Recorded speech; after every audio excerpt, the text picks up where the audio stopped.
Hello gamers and welcome to another edition of Boyographic. I'm Matt, the Game Boyle, and this is the series in which I look at the highs and lows of the Game Boy library.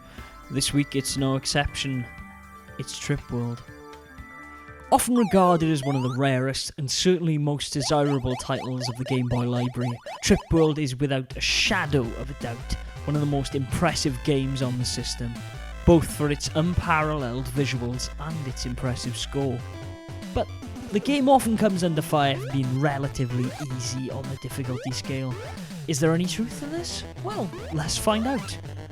So, Sunsoft's infamous Game Boy game sees you take control of Yakupo, a member of the Shabubu race of bunny-like creatures. We're shown in the visually stunning but slightly over-dramatic intro that Yakupo's grandfather is the keeper of the Mattia flower, a magical flora that keeps peace in Trip World.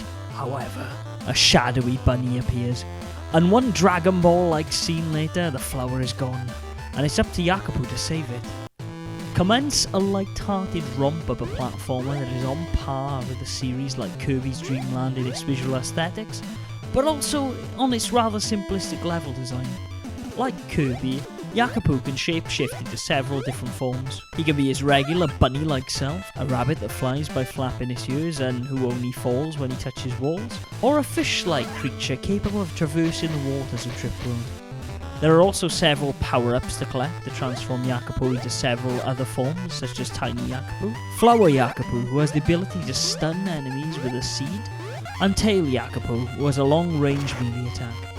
Not only do these forms look impressive, but it's the little things like how Yakupo falls twirling like a maple seed when he hits a wall of his flying form, or flops helplessly on land as Fish Yakupo, that not only make the game feel fun, but are cute beyond words. Each of the game's 5 levels see you do some pretty standard platforming and fighting a range of enemies, some which are just annoying hindrances, a few that are hostile from the get-go, but more surprisingly a whole host of enemies that aren't violent until you cast the first stone, which is kind of meta if you ask me.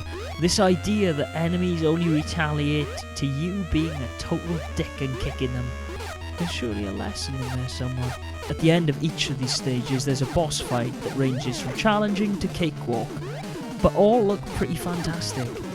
There are even a few mini-bosses thrown in to make things interesting before World 5 sees you face off against multiple bosses in a Mega Man style boss rush in your attempt to save the Mitre Flower. Now, as I previously mentioned, a lot of people attack Trip World for its overly simplistic difficulty.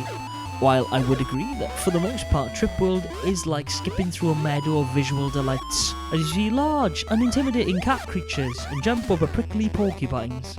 There is a huge spike in difficulty, however, at the final bosses. In Trip World you essentially have 3 lives to clear the 5 stages and 4 hits to each life that can be replenished by collecting heart flowers scattered around the levels. However, when you need to kill 3 bosses in a row, this game will lead you to see what is perhaps the greatest game over scene ever. Poor Yakupo.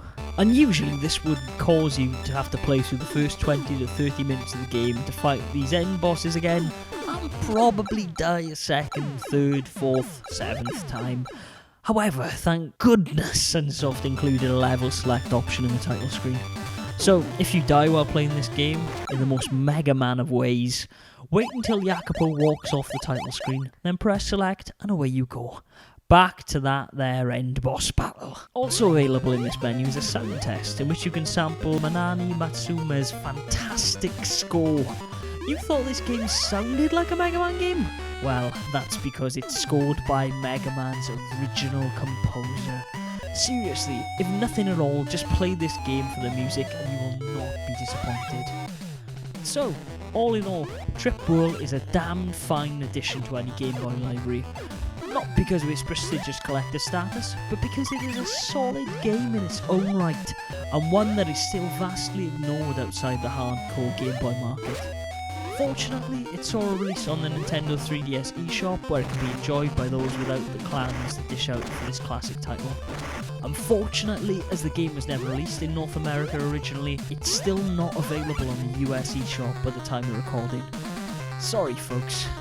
But for you lovely people, I'm launching alongside this video a new series called All the Glory, in which I upload a long play of the game with none of the deaths, none of the commentary, but all of the glory of completing this fantastic title. So pick up this game if you can via the eShop, emulate it if you can't, and if you stumble across a cartridge, think twice before you flip it. It may seem like a lot for such a simplistic game, but it's only that high because at its heart, Trip World is one of the greatest games to grace Nintendo's handheld library, period, regardless of how hard or easy it is. And that brings us to the end of another Boyographic, ladies and gentlemen. Thank you very much for watching. Like I've said, please check out some of our other videos, such as the All the Glory series, in which you can see this game played through in its entirety. You can also check out Boyographic and see some more in-depth looks at some other Game Boy classics. Or you can check out Boycurious, in which I look at the bootlegs and downright strange games on the Game Boy library. Also, please look in the description and check out a link to GameSpirit.fr, who are the guys who sold me this title for a pretty damn good price actually. So take a look at them, and until next time guys, game on!